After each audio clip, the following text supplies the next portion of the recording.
Hi guys, today I want to show you how to hunt Issavi crypts for 500 plus EK. So, 30-second breakdown, experience 10 out of 10, quite possibly the best EXP spot for an EK in the game. Loot is about 5 out of 10, spawn difficulty is about 9 out of 10, it's pretty damn difficult, especially if you're around level 500. If you're level 1000, this place is super easy, but if you're starting around 500, it's pretty damn hard. Optimization difficulty is about 3 out of 10. The difficulty in optimization comes from trying to navigate the narrow corridors in certain places. You need to pull the monsters from adjacent rooms, which can be pretty tough, but overall it's not too bad. Access difficulty 0 out of 10, no access required. Popularity around 8 out of 10, because this is the best experience place in the game. It's very popular for solo EKs. This place can be hunted solo by EK, it can also be hunted by EK-ED duo, and maybe by a high level paladin, though I haven't tested that, so not exactly sure how good it would be, but I think it's doable. So looking at the result, I recommend starting level of 500 plus. Raw experience that you can get up to is about 6.2 million, which is 9.3 million on 150%, and the loot you can get is about 5 to 600k per hour. And you can see my results on the right. It's pretty standard. This is pretty much what I always get when I hunt here. About 500-600k profit, 9.3 million XP on 150%. Looking at bestiary, you're looking at about 7 hours for both bestiaries, so not too long. The charms definitely do help here, so after you unlock the charms and you get some good charms on them, the spawn does become considerably easier. So, take it easy until you get the charms. Moving on, requirements, I would say level 500 plus and a death weapon. This place is mostly best for axe and sword users who have the soul weapon, one-handed soul weapon in death. You can do it in club, but it will be tougher. Recommended imbuements are 2 times vampirism, 1 times void, 1 times crit, and 1 times holy protection. The holy protection is definitely necessary in this place. And yes, as you can see in the input analyzer, you're looking at about 50.7% physical, 20.3% holy, and then you have 15% energy, 7.8% fire. Personally, I use the gnome shield here, and I imbue it with the holy protection, and this covers me for my energy and holy damage. Once you're at a higher level, you can transition to something like an ectoplasmic shield if you don't need the defenses so much. But at level 500, you will need that holy protection, I can tell you that, and you will probably need a defense spray as well. You can do it without a defense spray. I have hunted here without defense sprays around level 500, but it is even harder, so try it if you wish. It will be quite difficult.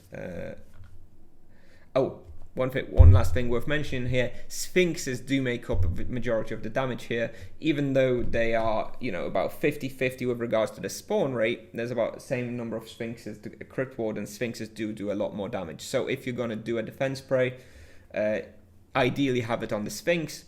In the video you will see me using it on the Crypt Warden, but that's only because that's the one I just rolled for free, just one day it rolled, so I was like, I'll apply it and I'll hunt Crypt Wardens.